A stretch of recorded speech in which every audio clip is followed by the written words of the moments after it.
Welcome to the Unsolved Mystery YouTube channel and our exclusive series, JonBenet's Web Truths. On this evening's episode, we will be featuring the September 27th, 1998 ABC 2020 special, The Perfect Murder. However, I am also thrilled to share we will also be showcasing the rarely seen follow-up April 8th, 1999 CBS 48HRS special, Justice for JonBenet, on tonight's airing.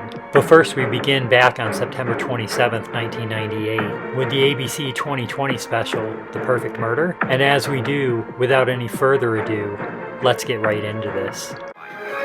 This is 2020 Sunday with Barbara Walters, Diane Sawyer, Sam Donaldson, Connie Chubb, Charles Gibson, and Hugh Downs.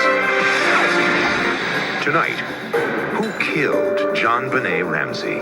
I did not have anything to do with it. I did not kill my daughter, JonBenet. The grand jury is hearing the evidence in secret.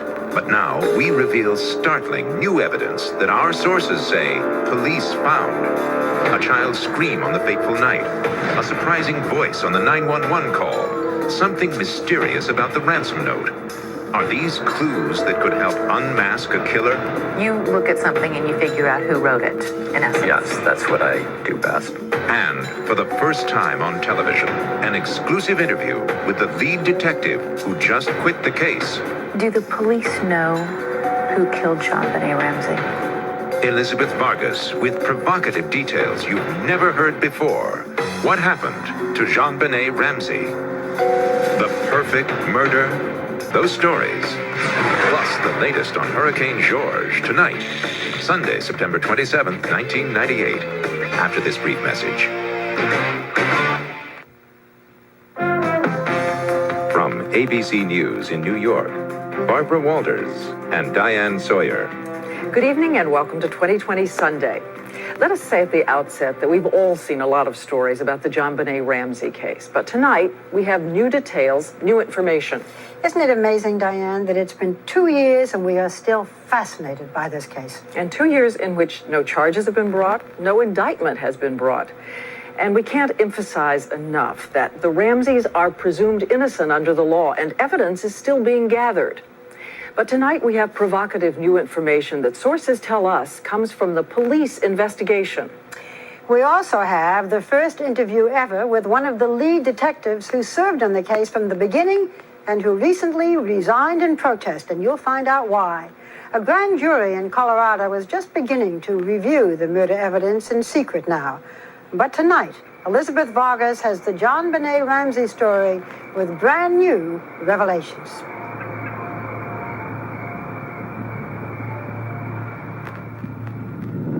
Frantic family members began searching the Ramsey home.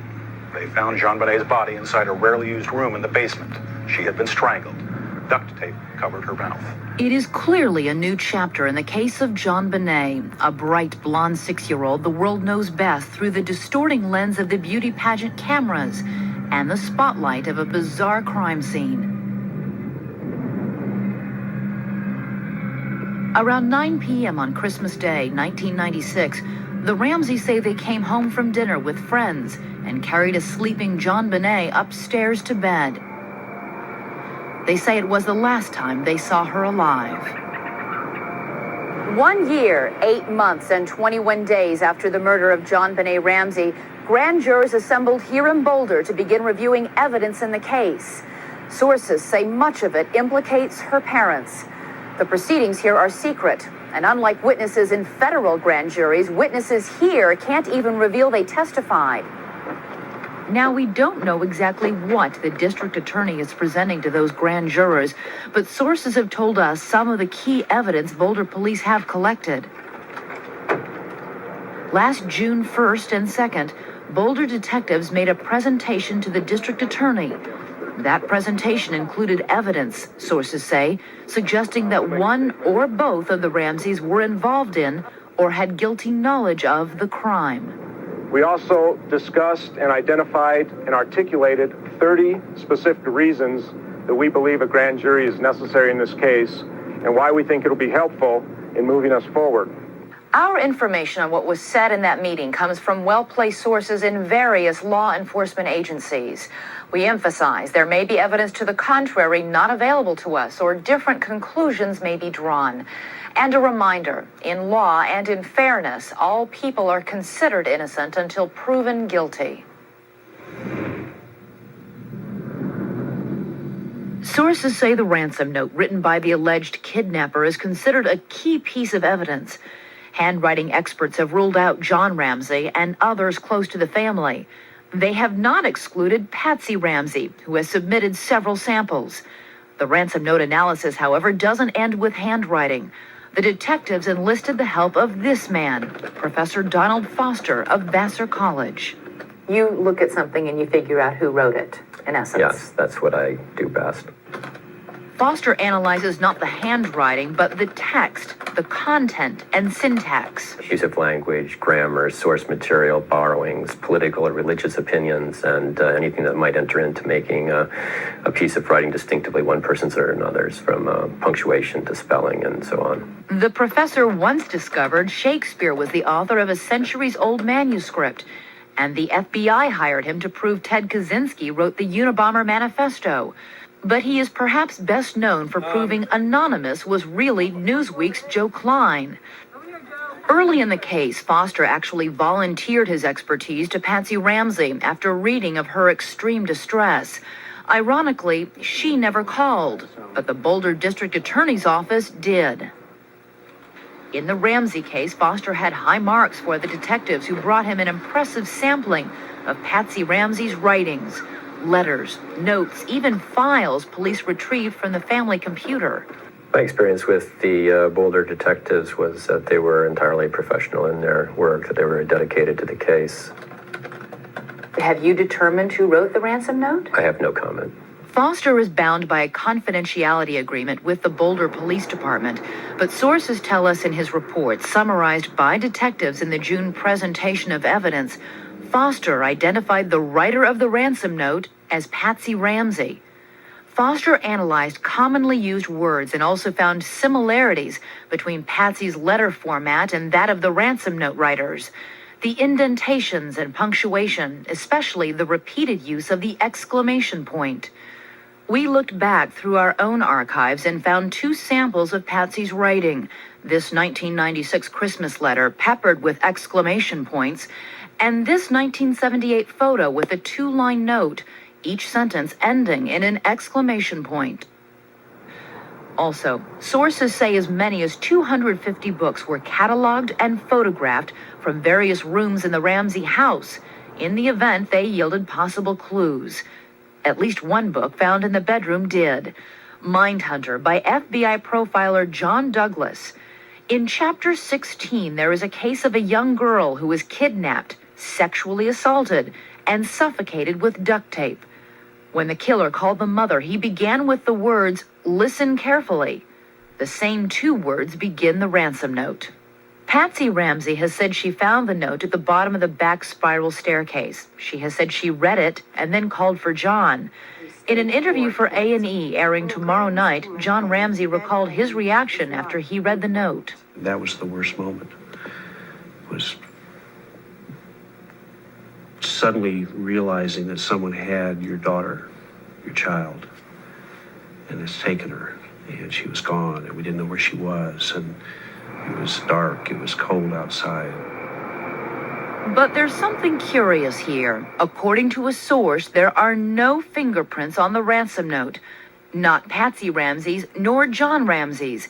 The question is, if the Ramseys held the note to read it, where are their prints?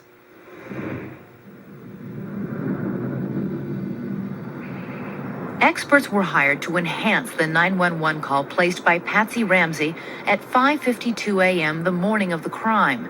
Sources report the enhancement appears to reveal the voice of 9-year-old Burke, the Ramsey son, asking his parents, "What did you find?" In that June presentation, the suggestion was the Ramseys were not being truthful when they told the police that Burke was asleep until after the police arrived.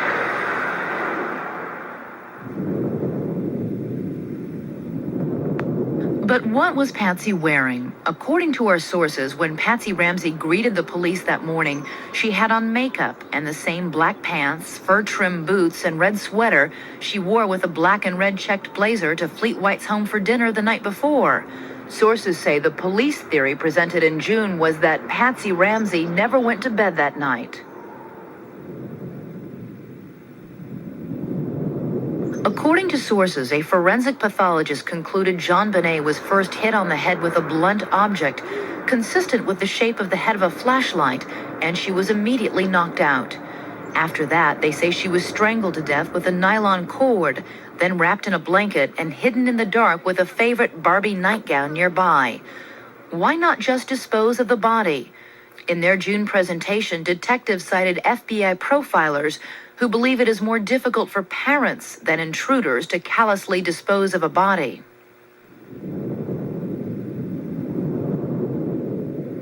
Sources say a neighbor who slept with her window cracked 2 inches told police she heard a scream between midnight and 1 a.m. The neighbor said it was, quote, obviously that of a child. The question raised, if the neighbor heard the scream, why didn't the Ramseys?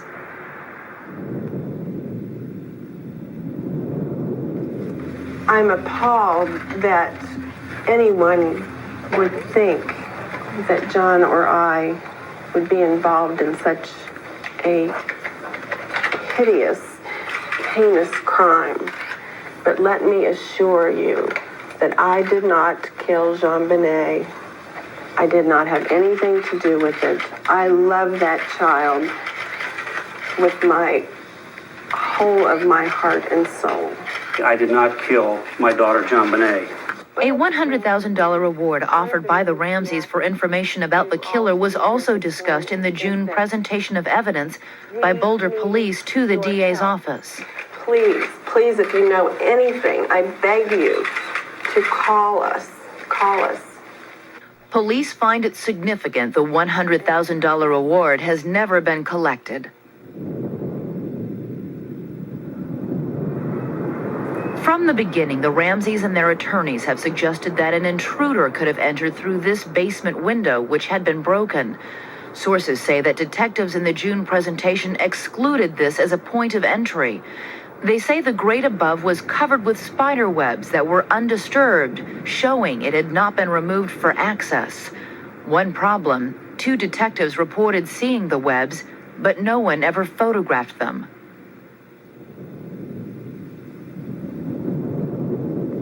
Sources tell us many of the items used by the killer came from the house.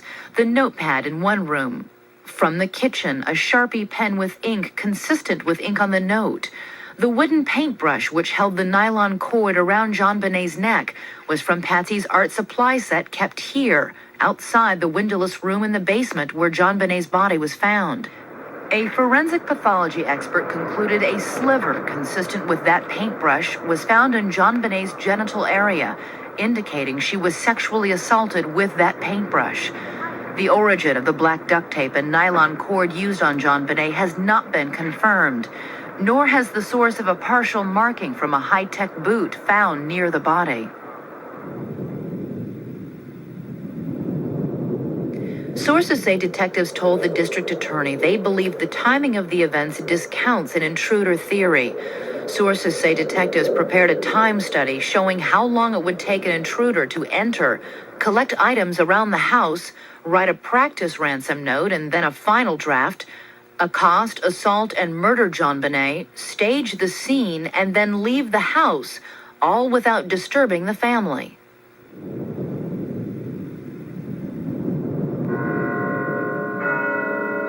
Sources say the June presentation also included an analysis of the Ramseys' behavior, the lack of cooperation with police, and the fact that they hired separate lawyers. Also noted was the point that the Ramseys had both access and opportunity to commit the crime. Finally, sources say the last point made in the June presentation was that 4 fibers, consistent with those from Patsy Ramsey's black and red check blazer, were found in a strategic location on the sticky side of the duct tape which John Ramsey pulled from JonBenet's mouth. He left the tape in the basement, an area Patsy Ramsey said she had not been during the time in question. So how strong is this evidence as reportedly presented to the district attorney last June? We asked noted former prosecutor Vincent Bugliosi to serve as our ABC News consultant on the case and to review the information we gathered. Again, we point out there may be other evidence we are not aware of gathered by the detectives or the DA. The strongest evidence against the Ramseys in this case, as I see it, is nothing that directly implicates them, but the implausibility that anyone else committed these murders. But paradoxically, the strongest evidence that I've just pointed to, by its very nature, is the weakest evidence against the Ramseys. Why? Because even if we come to the conclusion that JonBenet was not murdered by an intruder, the inevitable question presents itself. Which one did it?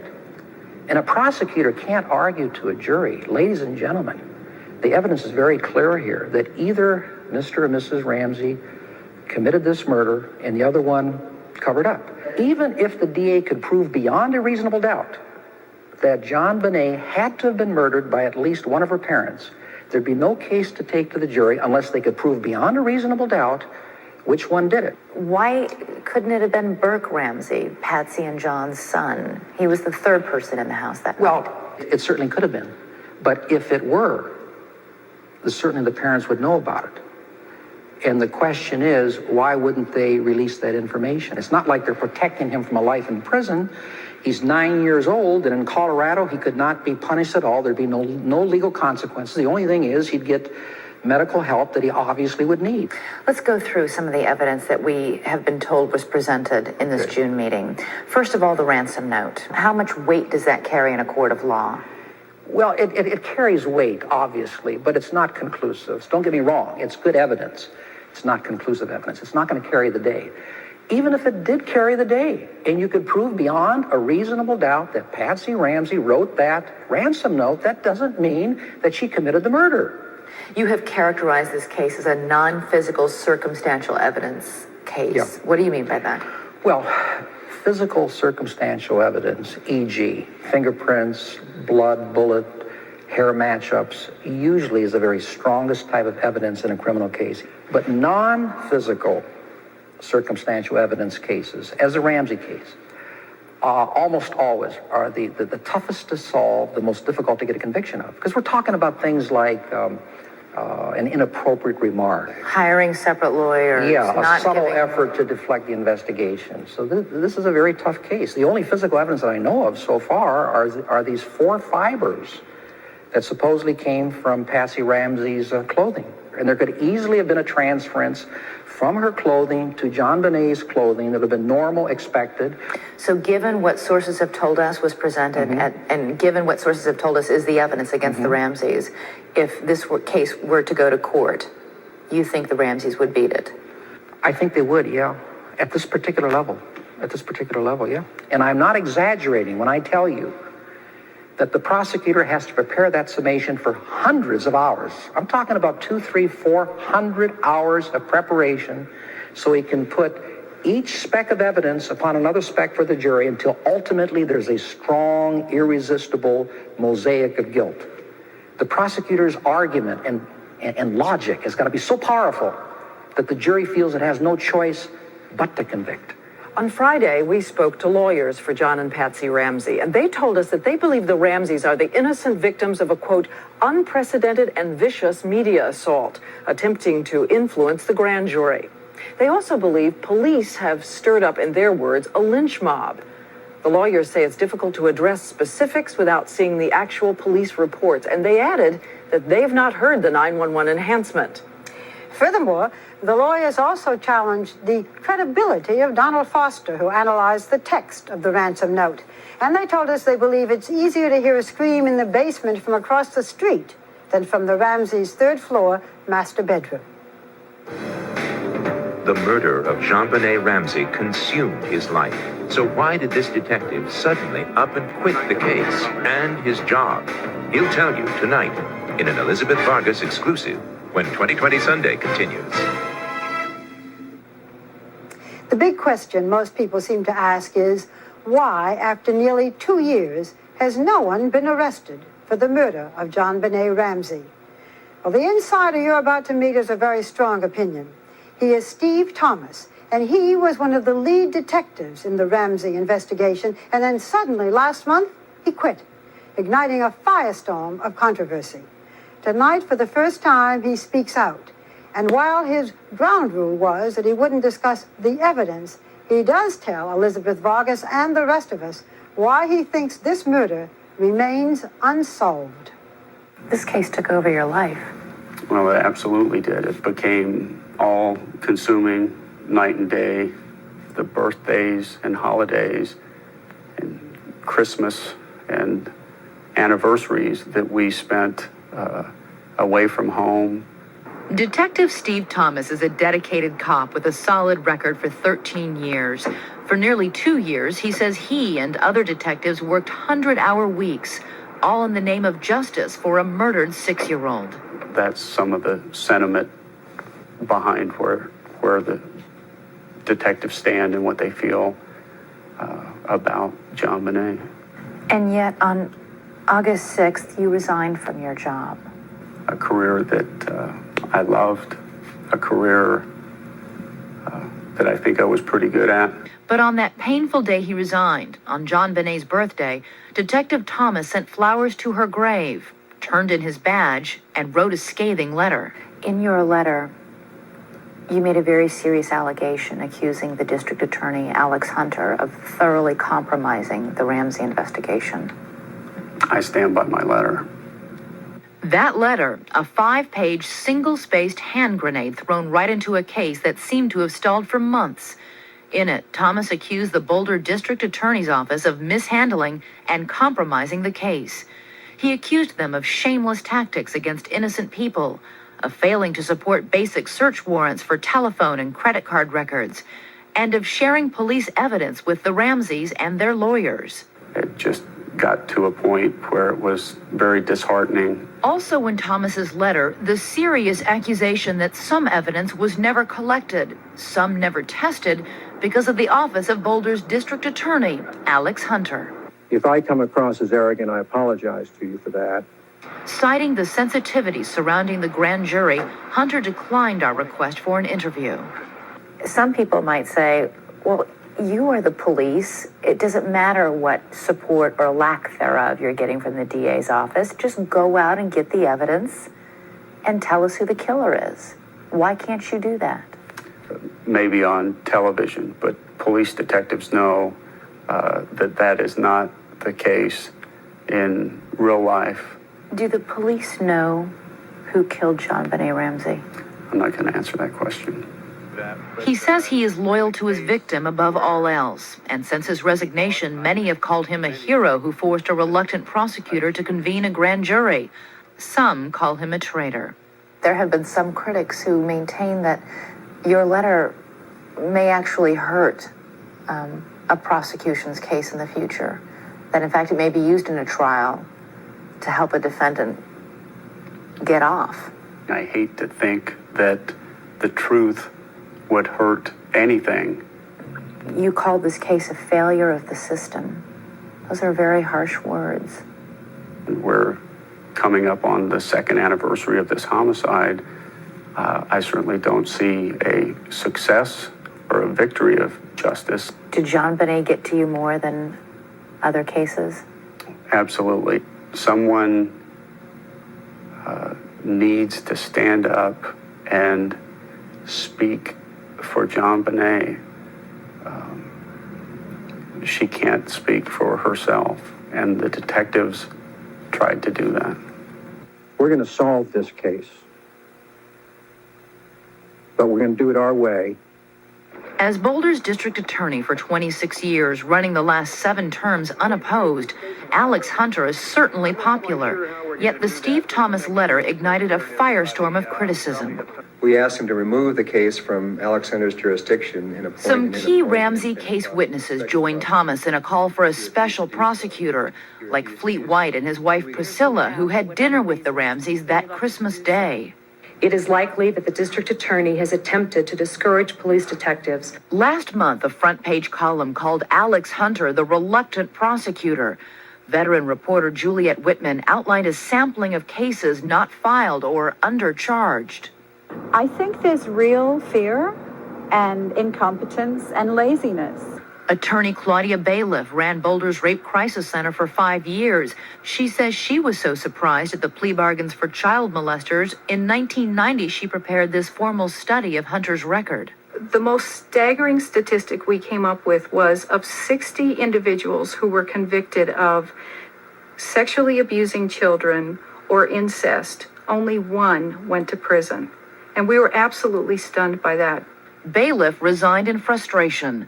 The new team at the Rape Crisis Center says Hunter's record has improved. But what about the thorny case of Sid Wells, murdered in 1983? June Menger is Sid Wells' mother. It's like deja vu for me watching the Ramsey case. Before JonBenet, the world media swarmed on Boulder to cover the murder case of Sid Wells, the steady boyfriend of Shauna Redford, Robert Redford's daughter. Wells, a handsome journalism student, was fatally shot in his apartment in the back of the head with a 20-gauge shotgun. Fred Neitzel was the lead detective on the case. He arrested Sid Wells' roommate, Thane Smyka. How convinced were you that Thane Smyka was the killer? I was very convinced myself. 100% sure? My opinion was 100%. Back then, cops found Thane Smyka with a 20-gauge shotgun and 2 rare shells with pellets the FBI said chemically matched the ones found in the victim's head.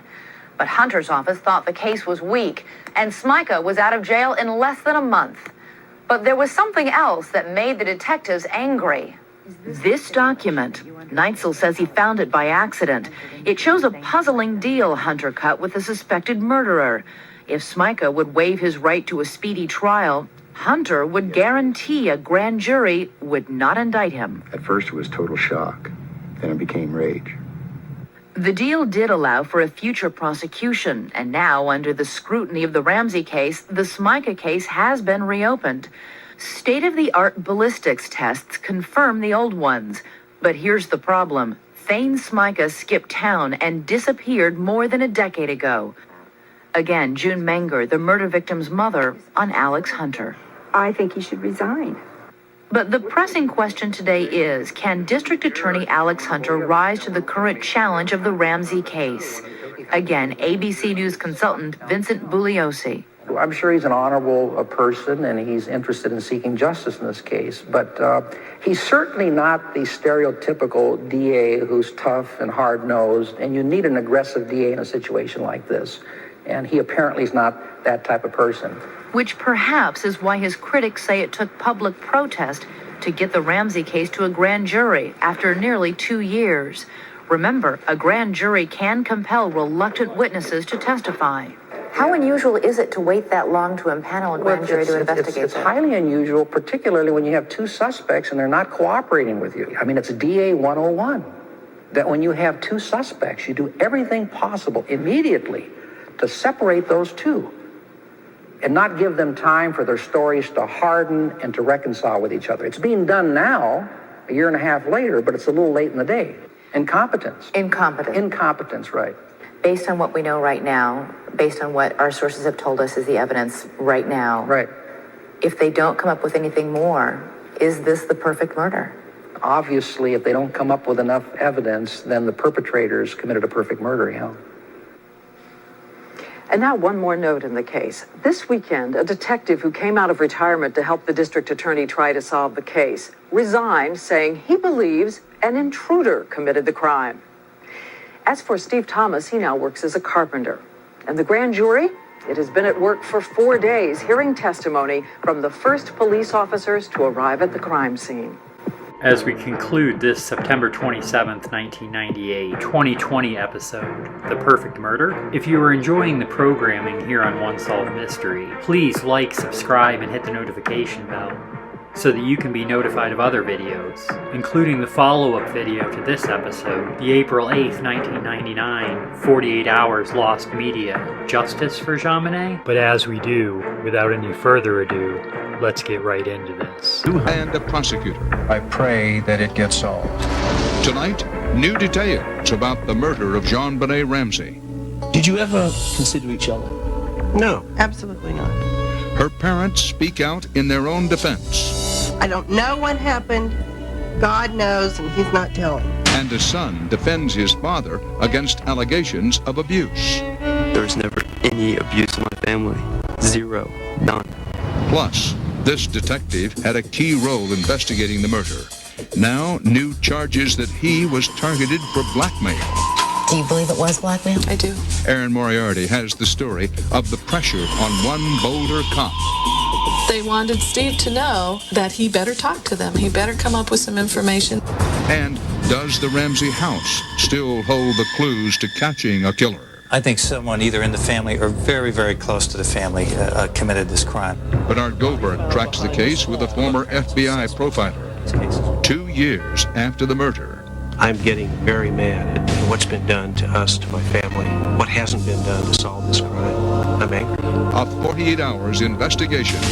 Will there be justice for JonBenet?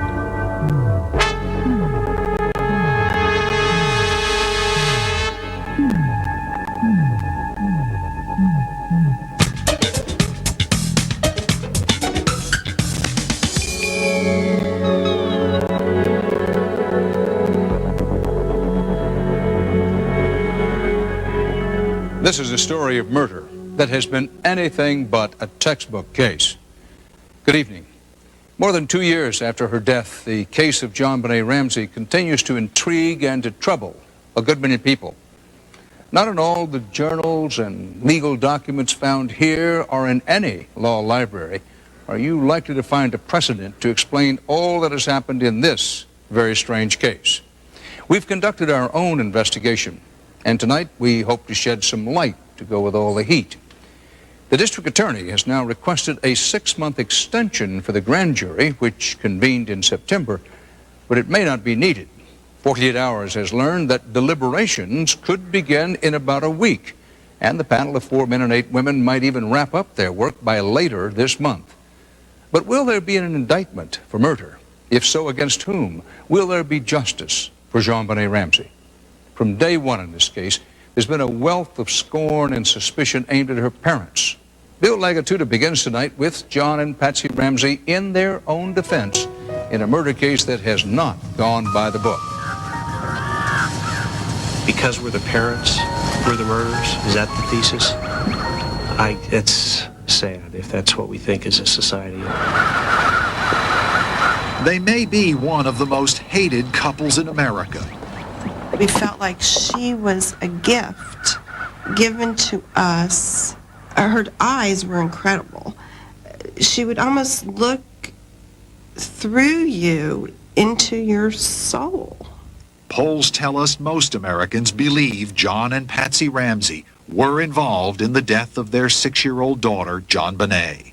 They have always denied it. I can't believe we're even having to answer this question. I mean, it's just so ludicrous. All I know is we didn't do it. I don't know what happened. God knows, and he's not telling. You remember the Frankenstein movies where the people are out with torches coming up the hill to find Dr. Frankenstein?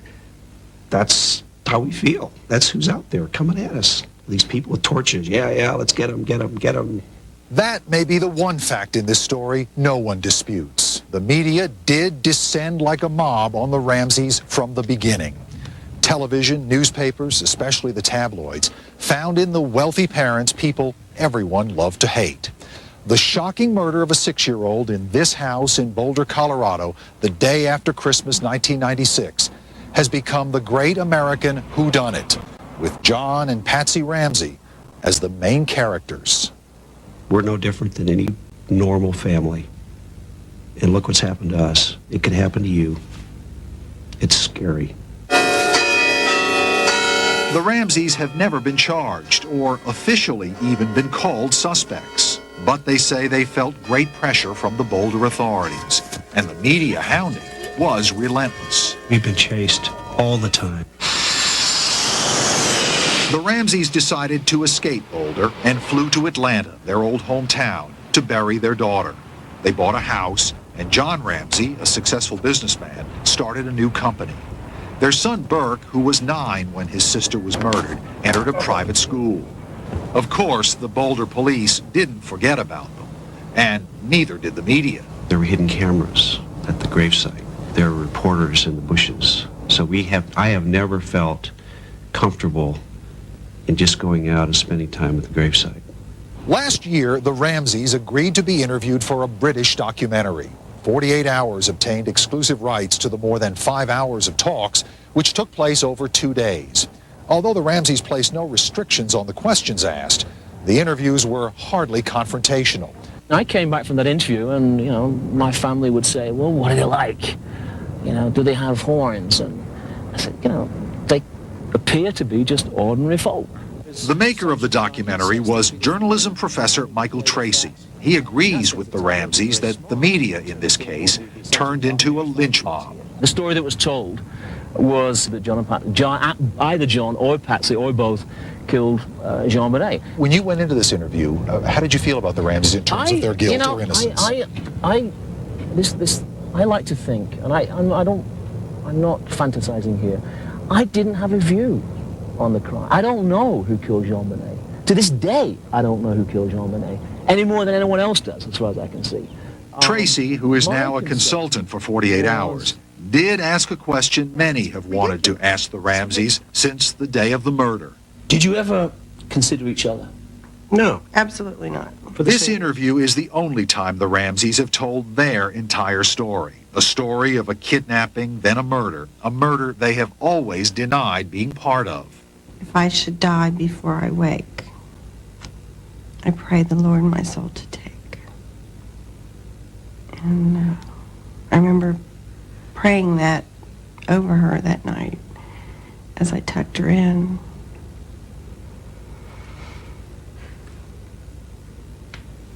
Then, they say, they all went to sleep. Patsy Ramsey says she went downstairs first on the morning of the 26th of December and says when she reached the bottom step, she found a bizarre 3-page ransom note saying her daughter had been kidnapped. She says she screamed to her husband. Somebody asked me later what was the worst moment in all of this, and that was the worst moment. Was suddenly realizing that someone had your daughter, your child, and has taken her, and she was gone, and we didn't know where she was. Then, they say, they called the police. I was just frantic on the phone. They've kidnapped our daughter's been kidnapped, our daughter's been kidnapped. But the ransom note had explicitly warned, quote, speaking to anyone about your situation, such as the police or the FBI, will result in your daughter being beheaded, unquote. Later on, people would ask, how could they have made that call if they really thought their daughter had been kidnapped and would be killed if they involved the police? Well, I can remember Patsy saying, what should we do? It says not to call the police. I just call the police. We had no choice. I would have gone mad sitting there hoping someone would call. Would have gone absolutely mad. What was going through my mind was, what do we do? Can we set up roadblocks? Can we close the airport? Right. I've said before, I would call out the National Guard if I could have. That's what you were trying to have accomplished. How do we shut this city down and look door to door, find her? When the police arrived at the house, an initial search turned up nothing. But some 8 hours later, I was asked to take a friend and go through the house and see if there's anything that looked unusual or out of place. And we started in the basement. John Ramsey says his search ended when he found his daughter, JonBenet, in a storeroom. There's a white blanket, and her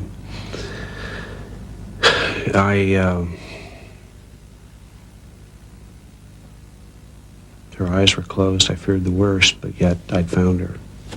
Then John Ramsey picked up JonBenet's body, carried her upstairs, and laid her down in front of the family Christmas tree.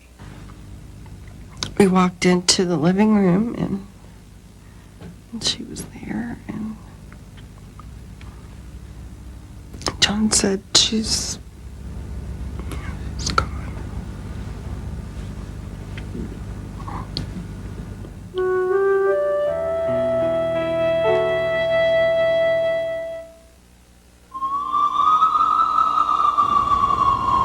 For more than 2 years, this has been one of the most infamous addresses in all of America.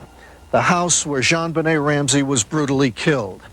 Her body found behind this wall in the basement the day after Christmas, 1996. This case deserves that we do the very best we can. I pray that it gets solved. You're looking at rare pictures inside the Ramseys' house, part of a British documentary made after the family moved out. There is going to be accountability in this case, I promise you. There are no arrests pending in this case. But after all this time, nearly 28 months, we still don't know if it was an intruder who broke into the house and killed JonBenet, or for some still unknown reason, it was someone in her own family. Parents are involved quite often in child homicides. No one should overlook parents as suspects ever in these cases. We need to... Greg McCrary is a former FBI profiler, an expert on why certain types of people commit certain types of crimes. The probability of a stranger committing this crime is remote. I think someone either in the family or very, very close to the family committed this crime. There's just too much familiarity with the crime and the crime scene. At one point early in the investigation, McCrary was asked to join the Ramsey defense team. He declined. Whoever took this child apparently spent time wiping down the body, took time to get a pad and a pen from the house and write a note, start and complete a second note that's about 3 pages long. Why couldn't an intruder do that?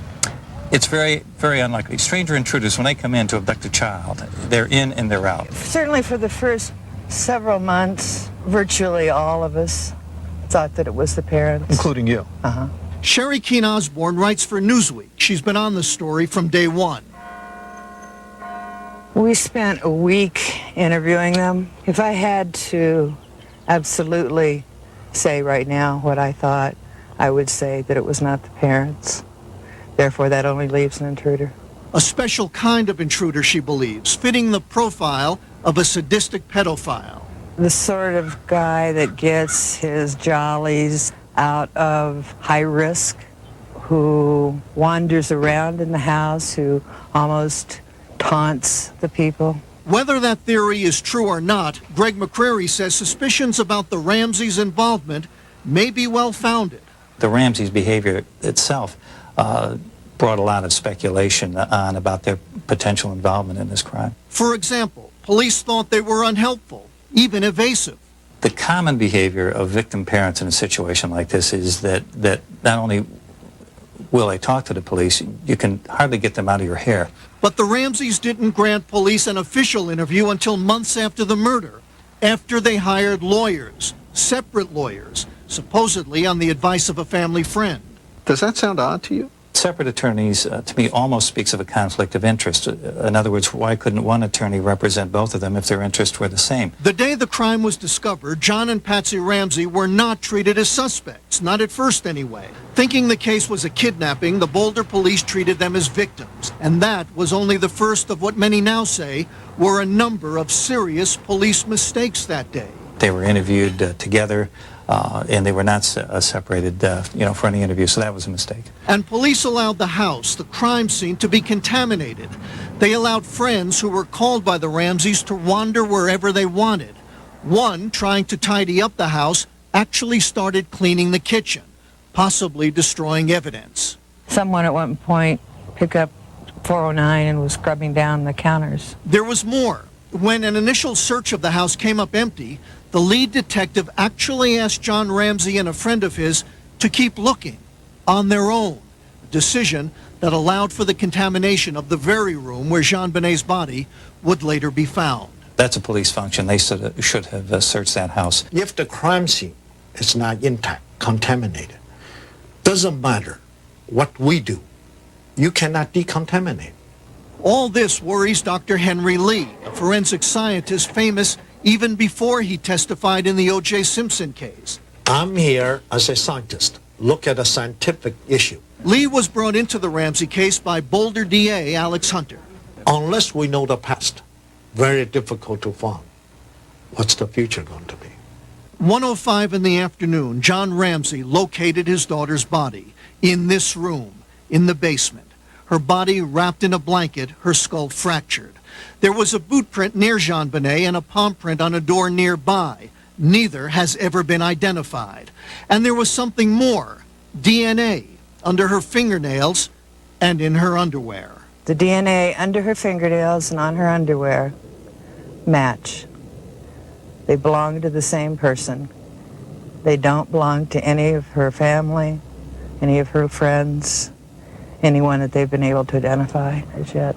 But what about the fact that there were no signs of forced entry? Well, it turns out there would have been no need, because that night at least one door was left unlocked, at least 6 windows were open, and the house alarm, it wasn't turned on that night. Greg McCreary thinks it's interesting, but he says it doesn't prove an intruder killed JonBenet. What we have to go with is go back to the basics, and that is that we've got a child killed in the house, staging, the writing of the note. Those are the significant issues that we have to assign weight to. We need a good crime scene. We need physical evidence. We need good detective work. We need little luck. Meanwhile, this case, we're still waiting for some break. To prove in a court of law beyond a reasonable doubt that anyone had killed this child, I think is going to be a difficult thing to prove.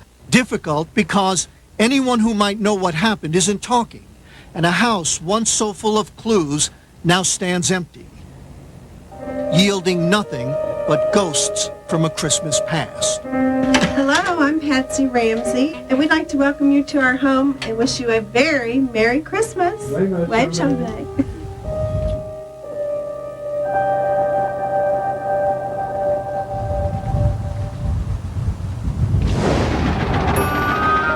Just ahead, Do you believe it was blackmail? I do. the pressure on a key investigator in the Ramsey murder. They wanted Steve to know that they were a force out there that he had to deal with. New charges of blackmail. Sort of a situation of backing him into a corner. Next.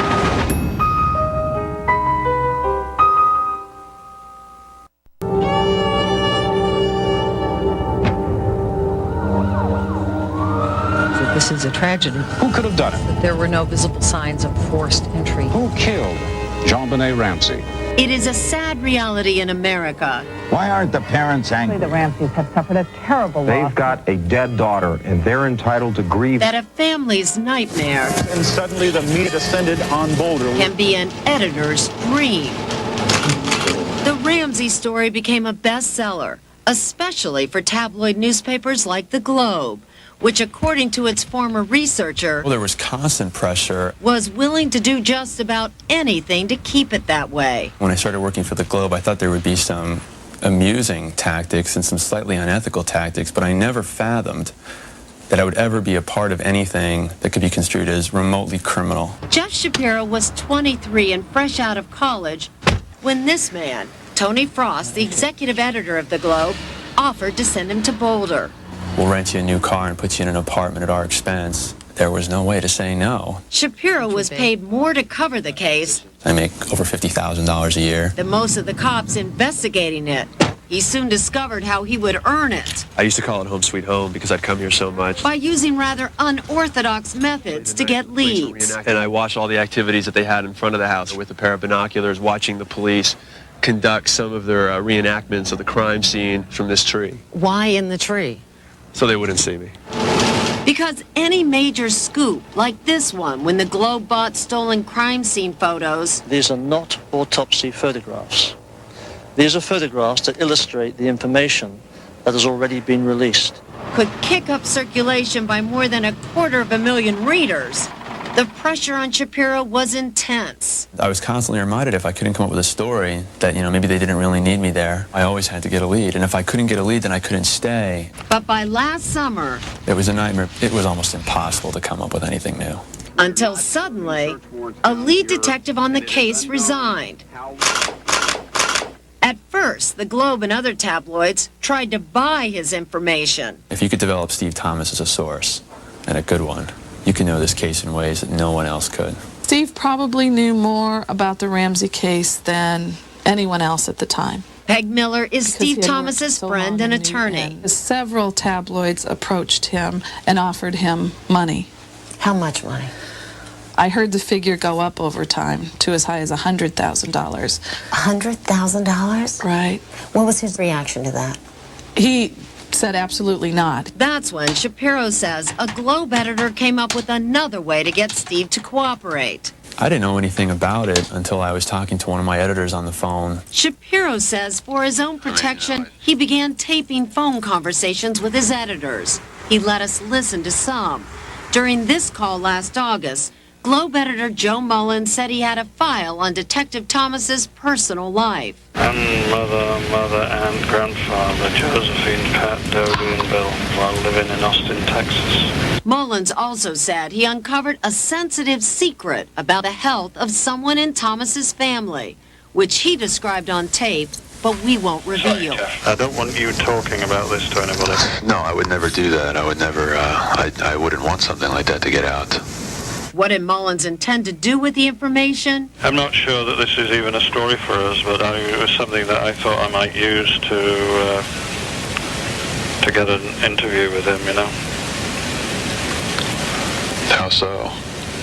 Well, I'm sure you wouldn't want it published, would I? Had your employer ever done that to your knowledge before? Collected information on a cop or a DA in order to force them into becoming a source? No, I was literally stunned. And then, last August, the National Enquirer beat them on a story. We've had our asses kicked by the Enquirer. Very embarrassing. Extremely embarrassing, all right? Everybody should feel as embarrassed as I do about it. You are listening to the voice of Globe executive editor Tony Frost. Maybe we're not being clever enough about how we get to people, you know. In another phone conversation taped by Jeff Shapiro. Steve Thomas, maybe we're not being clever enough there. Again, the plan to pressure Steve Thomas is raised, this time by Craig Lewis, the Globe staff reporter based in Boulder. This thing about Thomas's family, when Joe and I were talking yesterday, that kind of decided that was the best way to get into him. It's sort of a situation of backing him into a corner in a nice way. But Frost sounded concerned the plan could backfire. You could, I mean, that can work either way, you know. And suggested telling Thomas how much the Globe and the police have in common.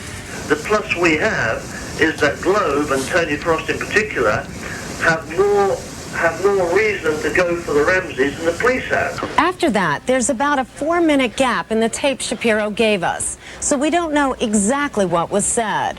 What we do know is that shortly after this phone call, Craig Lewis went ahead and delivered a packet of family materials to Steve Thomas. Later, Lewis told a newspaper he just thought Thomas would like to see the photos. But Thomas's attorney says there's only one way to interpret what the Globe did. I believe I even said to Craig Lewis, I think what you're doing is blackmail. Do you believe it was blackmail? I do. Why? Because they went out of their way to put together a whole file on Steve. They wanted Steve to know that they were a force out there that he had to deal with, and that they had some kind of power over him, and that he better talk to them. As for Shapiro, he admits he also went to see Detective Thomas, but not to threaten him, he says, but to warn him of the Globe's plan. Do you believe that? I believe that he went to Steve to get a story from him, and he was going to use whatever he could to get a story and to get information. Whatever his involvement, last October, Shapiro took his tapes to the Denver office of the FBI, whose agents then called Thomas. They just told Steve that they had some information that the Globe was trying to blackmail him or get information from him, and did he want them to pursue an investigation against the Globe. And what did Steve say? Steve said, no, I want to be left alone. The Globe refused our request for an interview and instead sent 48 Hours a series of letters threatening to sue CBS News if we broadcast the taped telephone conversations. In these letters, the Globe does not deny an attempt to pressure Detective Thomas, but it claims it contacted the FBI and that the agency confirmed that the Globe was not the target of any criminal investigation. As for Shapiro, he continued working for the Globe until February, when he was fired.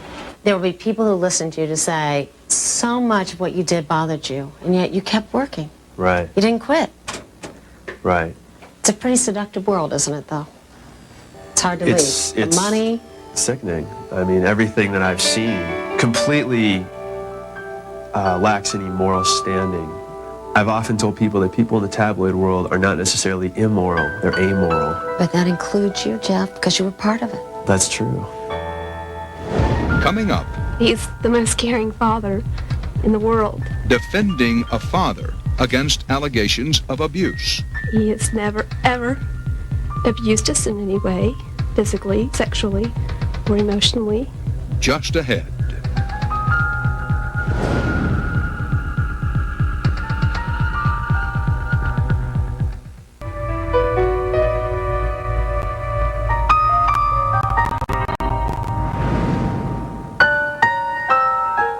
During more than 2 years of investigations in the JonBenet Ramsey case, many people have come under suspicion.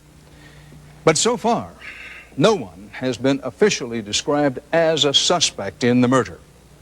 Investigators have built a case file some 30,000 pages thick. They have formally interviewed close to 600 people. Of those, 68 have been looked at as possible suspects. Cleared in the case officially are John Ramsey's grown children, John Andrew and Melinda.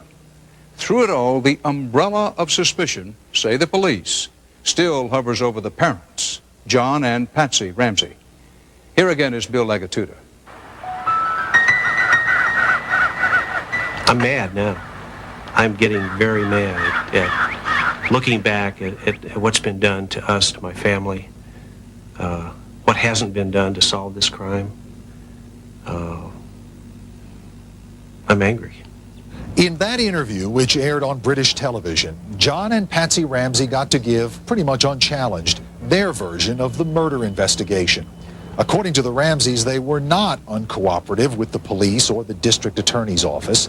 They did give hair and DNA samples and handwriting samples to compare with the infamous ransom note.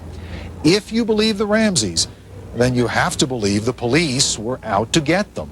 They were there to hang us. And we became very suspicious, defensive, untrusting. Both the Boulder Police and the District Attorney's Office declined our request for an interview. The Ramseys say they began to mistrust the investigators shortly after their daughter's murder, when they were told by a friend. Your daughter was ransomed twice last week, once by the kidnapper and once by the police. And here's what happened. They refused to release her body for burial unless you submitted first to an interrogation of the police department. And we said, oh boy, the worm has turned. What are these people about? And it changed the whole chemistry in how we looked at the police. They were not there to help us, they were there to hang us. Number 16, JonBenet Ramsey. Some believe the negative feeling toward the Ramseys came from those images of their daughter's beauty pageants. The theory was anyone who put their 6-year-old daughter on stage in a sexy costume is not a parent to be trusted. It just, people are just, you know, they're trying to find something. They try to zero in on something. Oh, hey, here, she went to the doctor more than twice a year, so let's pick on that. You know, oh, he traveled to Amsterdam, must be pornography. You know, I mean, it's sick. It is sick, sick, sick. In the interview, the Ramseys said they felt particularly persecuted by the rumors of physical or sexual abuse leveled against them. Yes, the autopsy suggested JonBenet had been sexually assaulted that night, in addition to being bludgeoned and strangled. But after more than 2 years of investigations by the police and by the media, no history of physical or sexual abuse by either John or Patsy Ramsey has ever been uncovered. At the heart of all the media coverage, overwhelmingly, is a very basic argument that JonBenet was a sexually abused child. First, what is your general reaction to that large allegation? Well, it's disgusting to even have to respond to that. It's absolutely false. I don't know how to be more strong about that. Nothing could be further from the truth. Absolutely, utterly false. John Ramsey says his entire family was besieged. Police looked at his older son from a previous marriage, first as a suspect, and then to answer questions about whether he had been abused by his father. Police have cleared the son. John Andrew Ramsey spoke off camera for the documentary, as did his sister Melinda Ramsey, who was also questioned by police. He has never, ever abused us in any way, physically, sexually, or emotionally. There was never any abuse in my family. Zero. None. Never. But what about Patsy Ramsey and the theory that she killed her daughter in a fit of anger that night because JonBenet had wet her bed? It is so minuscule in the big... Does someone actually think I would kill my child because she wet the bed? I mean, I have lived through stage 4 cancer. In the grand scheme of things, bedwetting is not important. And later on 48 Hours... What I can tell America is there is a sick madman in your midst that you haven't caught yet. Wake up. Still ahead. Let's look for a phrase. This handwriting expert helped crack the Unabomber case, but does he know who wrote the ransom note in the Ramsey murder? It's diction and phrases and so forth. Reading between the lines. Next.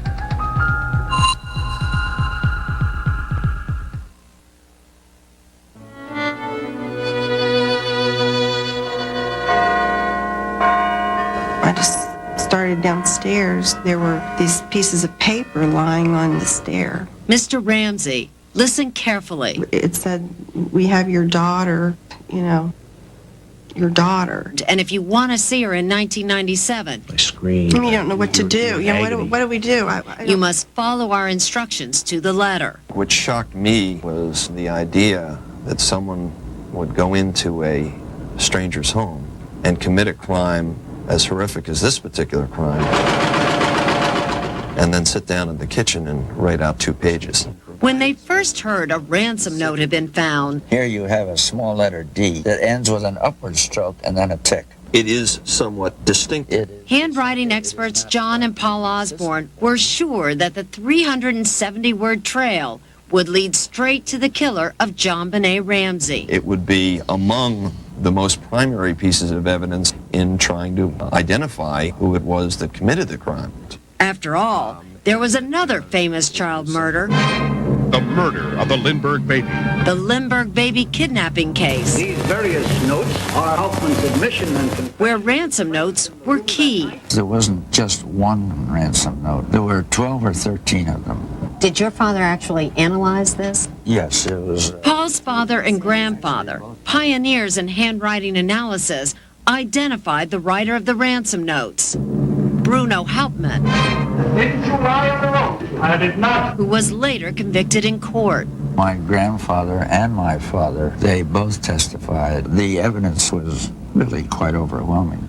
Unfortunately, in the Ramsey case, the ransom note hasn't been the big break authorities hoped for. Why? Simply because no one has clearly been identified as the writer of the note. The problem is this. While JonBenet Ramsey's father has been excluded as the author of the note, that's not the case with her mother. Sources tell 48 Hours that 2 analysts hired by the Ramsey family have ruled out Patsy Ramsey as the author. But state experts contend, while they can't say with certainty she wrote the note, they can't eliminate her either. They cannot make a determination one way or the other. The reason may be that the author of the ransom note disguised his or her handwriting. The note begins in a fashion which could be described as writing that is more slowly executed and ends up with writing that appears to be more rapidly and freely executed. Either someone has disguised their handwriting sufficiently enough to confuse these handwriting analysts, or the police haven't found the right person. I would say that that's a pretty good synopsis of the situation. Today, Ramsey case investigators may no longer be looking just to handwriting experts, but instead to this man. A man who believes it's not how you write, It's diction and phrases and so forth. but what you say that gives you away. free thee from the scandal of such senses as in the rancor. Donald Foster, a literature professor at Vassar College in New York, And in my book, seen here in this 1995 CBS interview, volunteered to help the Ramsey case investigators. let's look for a phrase, something like, He uses computers to analyze the content of documents to determine who wrote them. and we can simply do a search to find out where. That's how, in 1995, he uncovered the anonymous writer of Primary Colors. My name is Joe Klein, and I wrote Primary Colors. And in 1997, tied Theodore Kaczynski to the Unabomber Manifesto. After taking several words. And then he turned to the Ramseys.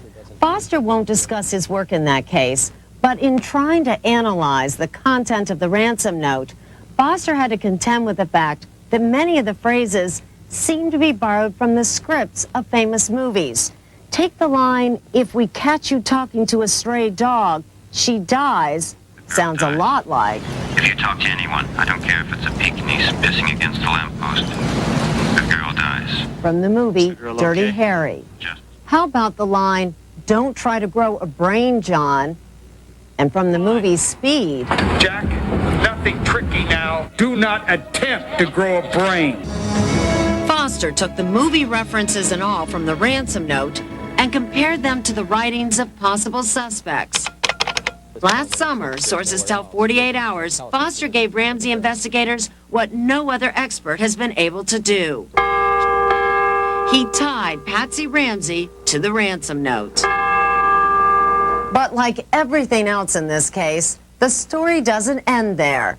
We've learned that before Professor Foster started working with the Boulder authorities, he had a very different suspect in mind. Not Patsy Ramsey, but her stepson, John Andrew. It's a bizarre story that raises questions about Foster's credibility.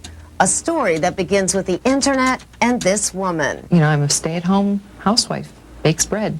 47-year-old Sue Bennett became fascinated with the Ramsey case and would spend hours online discussing it. The threads are the topics that we're talking about for the day. That's where she met Professor Foster. They're talking about clues, homicide survivors. Bennett says that in May of 1997, a writer using the screen name Jameson, Jameson timeline, the ransom note is there. who seemed to know a lot about the murder, caught Foster's attention. So what was Donald Foster seeing on his computer? He only saw posted by Jameson. There were literally hundreds of statements posted by Jameson. Jameson didn't mince words. He just comes out and says, the Ramseys are innocent. And Donald Foster saw one voice out of 100 who said, the Ramseys are innocent, I know this. After spending some time analyzing Jameson's writings, Foster came to a startling conclusion, that Jameson was John Andrew Ramsey.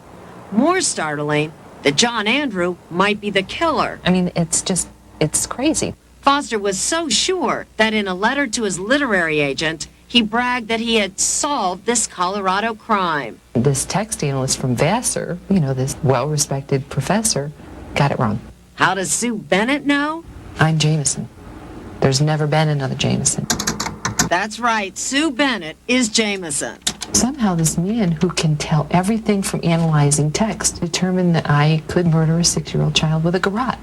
Foster responded to Bennett's accusations in a letter to 48 Hours, saying that he had just been speculating, that he had never publicly accused anyone of anything. If he was wrong with all of my samples, I don't believe that there's any way that anyone should give him any credibility now judging Patsy Ramsey.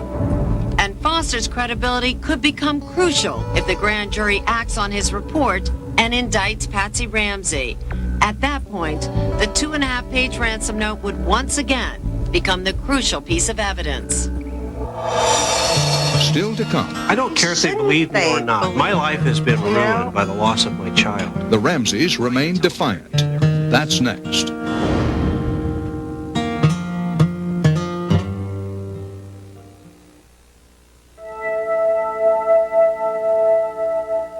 One thing is certain about the JonBenet Ramsey murder case. A terrible injustice has been done for the last 2 years. If John and Patsy Ramsey are guilty, then so far they have gotten away with murder. But if they are not, then you have to believe that an innocent family has been cruelly hounded. I don't care if they believe me or not. My life has been You know? ruined by the loss of my child. What I can tell America is there is a sick madman in your midst that you haven't caught yet. Wake up.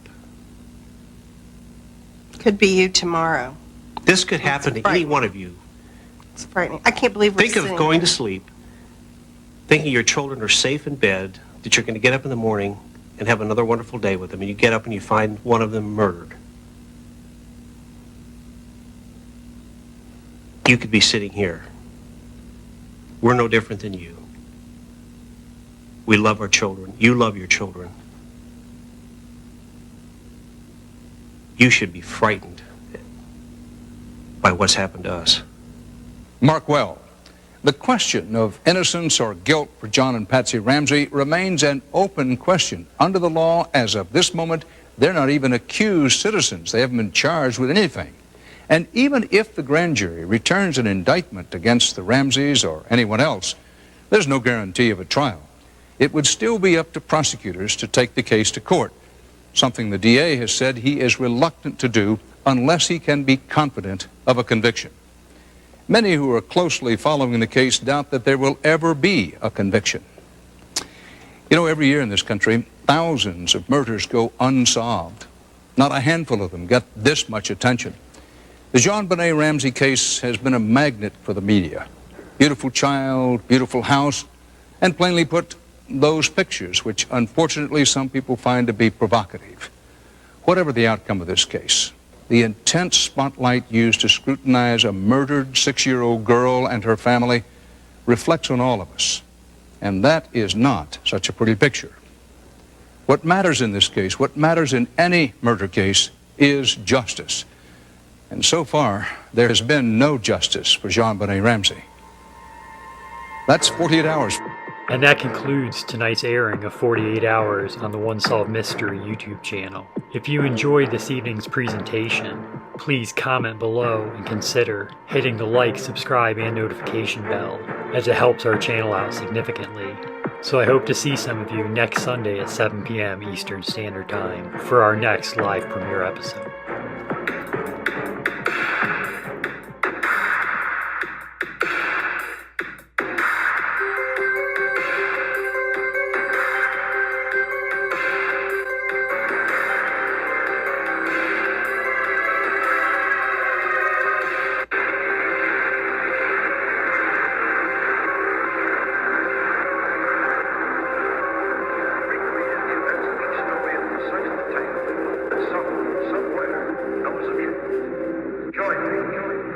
You may be able to help solve a mystery.